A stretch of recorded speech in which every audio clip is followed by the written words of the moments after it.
The Walking Dead, Dead City introduced a unique zombie fight club, and Bruegel's champion clearly had some irregularities, with its identity being revealed in Feisty Friendly. We first saw Kim Coates' Bruegel in Dead City Season 2's premiere, which is also when we were introduced to the show's Frankenstein zombie.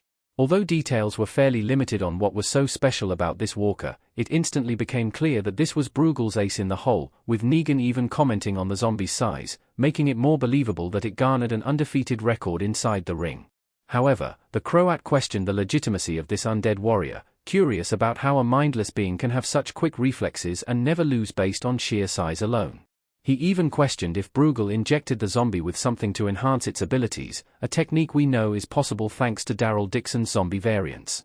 Sadly, the truth about Dead City's Frankenstein zombie is far more tragic, as it isn't actually dead.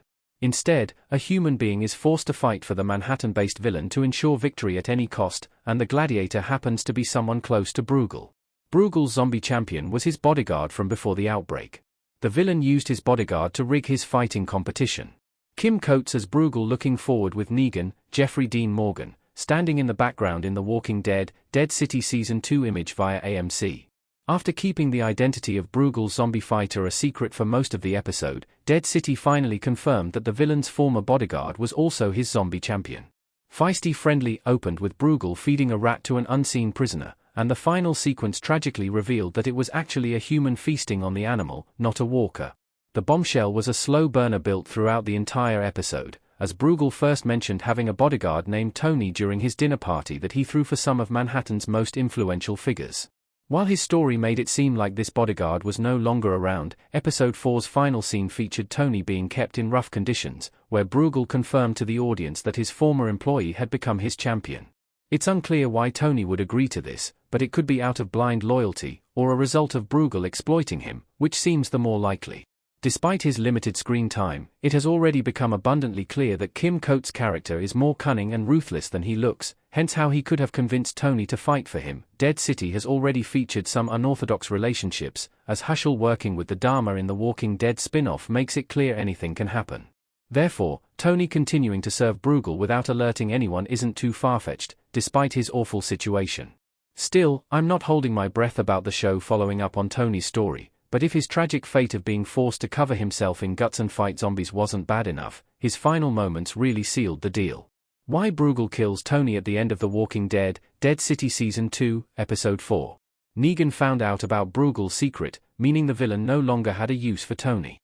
Bruegel, Kim Coates, and Negan, Jeffrey Dean Morgan, shaking hands in The Walking Dead, Dead City Season 2 image via AMC. Despite remaining loyal to Bruegel and helping him find so much success, Tony was betrayed by the villain at the end of Feisty Friendly. After praising his fighting skills and claiming they'd had a good run, Bruegel mercilessly cut Tony's throat, killing his former bodyguard without a second thought, and his reasoning was cold but simple. Negan and Bruegel's bet saw Tony facing off against a zombie covered in oil, making it hard for him to grab his opponent. Worried Tony might lose, Bruegel started to interfere, prompting Negan to do the same. Just as Negan had Bruegel's champion in a position to be killed by his chosen fighter, the former savior leader looked into Tony's eyes, realizing he was a human. He proceeded to save Tony's life, subsequently losing the bet. However, Negan seemingly informed Bruegel that he knew the truth, who decided not to claim his winning in order to preserve his secret.